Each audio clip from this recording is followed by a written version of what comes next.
ഒറ്റ നേരം 100 grams of protein കഴിച്ച് എന്തെങ്കിലും സംഭവിക്കുമോ? എത്ര ഗ്രാംസ് ഓഫ് പ്രോട്ടീൻ വരെ കഴിക്കാൻ പറ്റും എന്ന് നിങ്ങൾക്ക് അറിയത്തില്ലെന്നുണ്ടെങ്കിൽ ഈ വീഡിയോ നിങ്ങൾക്കുള്ളതാണ്. ഇന്നത്തെ എൻ്റെ പ്രോട്ടീൻ ഇൻടേക്ക് എന്ന് പറഞ്ഞാൽ എക്സാക്ട്ലി ഒരു 3 to 4 grams ഉണ്ടാകത്തില്ല. കാരണം ഞാൻ രാവിലെ തൊട്ട് ഉച്ച വരെ ഒരു മീൽസിനകത്തും പ്രോട്ടീൻ ഇൻടേക്ക് നോക്കിയിട്ടില്ല പ്രോപ്പറായിട്ട്. സോ ഇന്ന് എനിക്ക് പുറത്ത് വർക്കിന് പോകേണ്ടി വന്നുകൊണ്ട് ഒന്നും കഴിക്കാൻ പറ്റില്ല. പക്ഷേ ഇന്നിപ്പോൾ നൈറ്റ് ഞാൻ വർക്കൗട്ടിന് ശേഷം 2 സ്കൂപ്പ് ഓഫ് വേ പ്രോട്ടീൻ എടുക്കുന്നുണ്ട്. 50 grams ഓഫ് പ്രോട്ടീനായി, അതേപോലെ തന്നെ 50 grams ചിക്കനകത്ത് നിന്ന് എടുക്കുന്നുണ്ട്.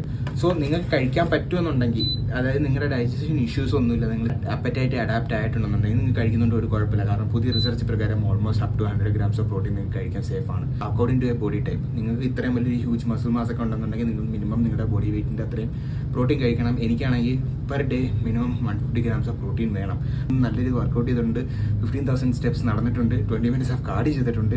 ഓൾമോസ്റ്റ് എൻ്റെ ഇന്നത്തെ കാലറി ഇൻടേക്ക് നോക്കുകയാണെങ്കിൽ 3,500 calories ആയിരിക്കും. And my body will be happy tomorrow, because കുറേ നാൾക്ക് ശേഷമാണ് ഞാനൊരു 1,800 calories 3,500 കൊടുക്കുന്നത്. സോ നിങ്ങൾക്ക് ഇതുപോലത്തെ എന്തെങ്കിലും ഡൗട്ട്സ് ഉണ്ടെന്നുണ്ടെങ്കിൽ നിങ്ങൾ ഈ വീഡിയോയുടെ താഴെ കമൻറ്റ് ചെയ്യുക. നെക്സ്റ്റ് വീഡിയോ ആയിട്ട് ഞാനത് ചെയ്യുന്നതായിരിക്കും. അപ്പോൾ ഫോളോ ചെയ്യാൻ പറ്റണം. ബൈ.